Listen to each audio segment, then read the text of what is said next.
The people you help the most are the ones most likely to destroy you, not strangers, not enemies, the ones you served loyally, the ones you made successful, the ones who, the moment they no longer needed you, looked at you not with gratitude, but as a problem to be removed.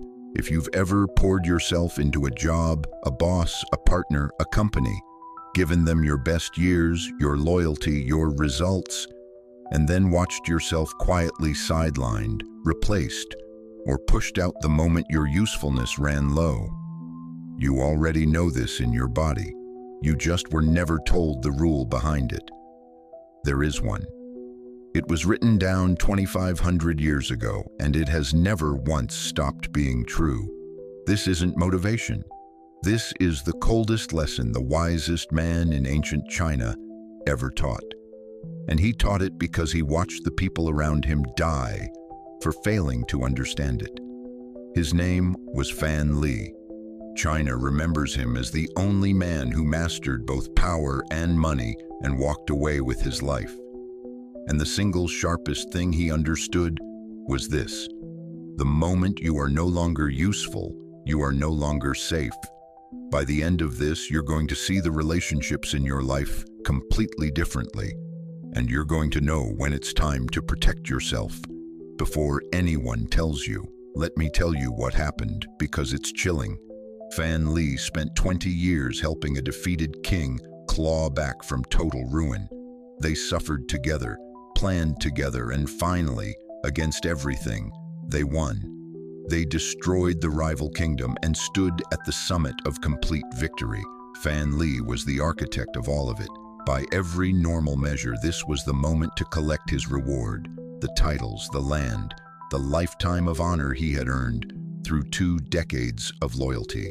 Instead, at that exact peak, Fan Li quietly packed and left. He vanished from power at the height of his success. And before he went, he did something that saved his own life and tried to save a friend's. He left a warning for his closest colleague, a man who had won the same victory and was staying to enjoy the rewards. The warning is still quoted today, 25 centuries later. He wrote, in essence, when the birds are all hunted down, the good bow is put away. When the cunning rabbits are dead, the hunting dogs are cooked. Sit with that image, because it is the whole law in one line. The hunting dog is loved during the hunt.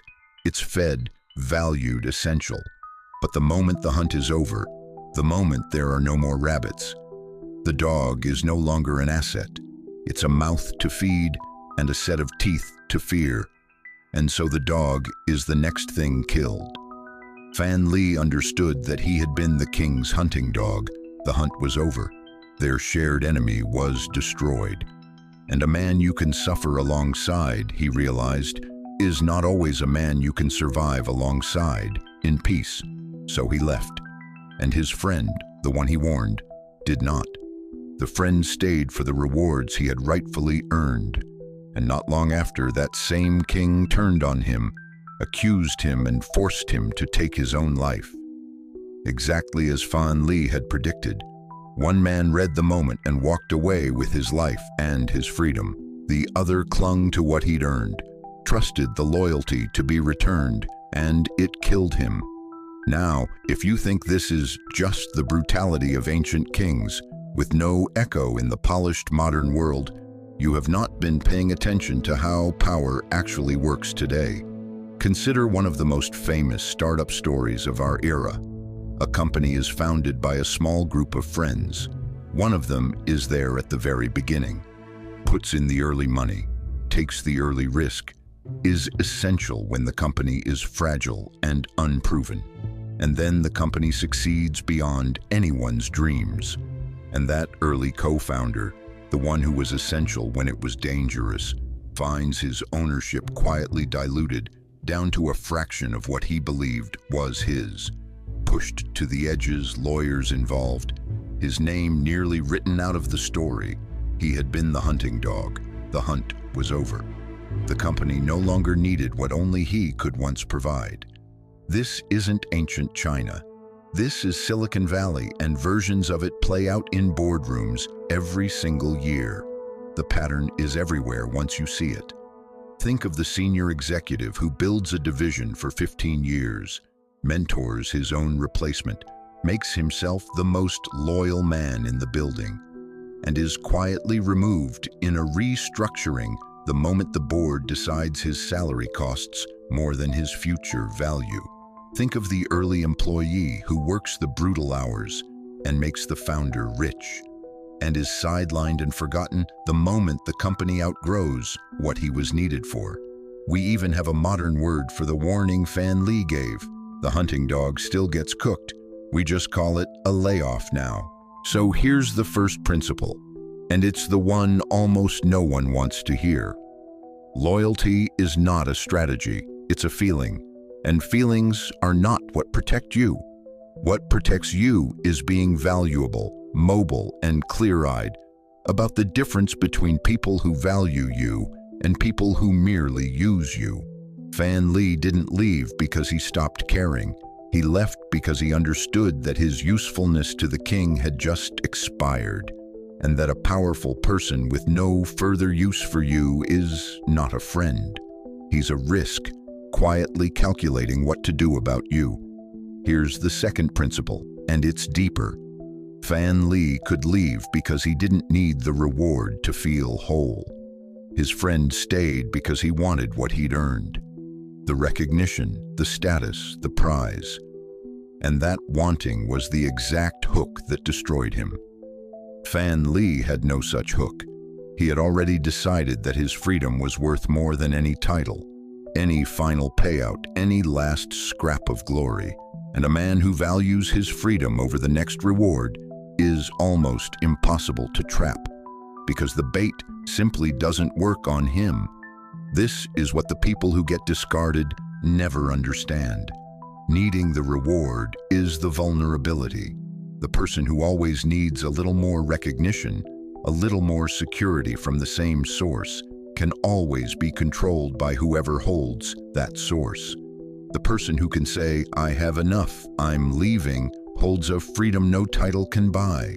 Knowing when to walk and being financially and mentally able to is itself a form of wealth, maybe the highest form. Pause for a second and ask yourself honestly, is there a place in your life right now where you've made yourself so loyal, so useful to one person or one institution that you've stopped noticing you're replaceable?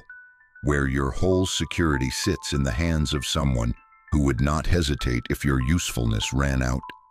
One word, hold it in your mind, because most people never look directly at this until the day they're shown the door. So let's return to where we began, the people you helped the most, and how they treated you when you needed it back. You weren't naive for giving your best. You were only naive about one thing, believing that loyalty creates safety. It doesn't. Usefulness creates safety, and usefulness fades. So the truly wise build their own ground to stand on and stay ready to leave the moment the hunt is over, with their freedom and their life intact. So don't think about who you've been loyal to. Think about who you're becoming. Not the hunting dog waiting by the fire, trusting he won't be the next one cooked. Someone who sees the end of the hunt coming and walks out the door on his own terms, at the top, while he still can. And here's the thing. Fan Li was one of an entire generation of Chinese minds who saw the game this clearly. The investor who bought when others panicked. The merchant who built 3 fortunes and clung to none of them.